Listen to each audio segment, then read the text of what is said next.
With DeadPool. Today on Cooking with DeadPool, microwave pizza.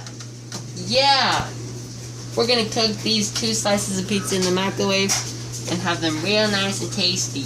Alright, first we shut the microwave. Then you want to go for like 49 seconds. There we go. Nailed it. You should subscribe to Cooking with DeadPool for more tutorial and tips like these. And now all we have to do is wait.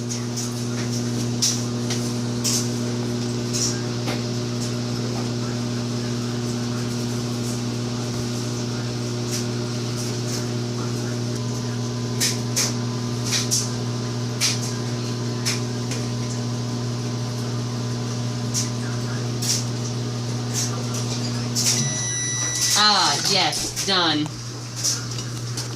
And now we have some smoking, sizzling, tasty pizza right here. Oh, hen. Anyway, subscribe and like the video if you enjoyed. See you next time on Cooking with DeadPool.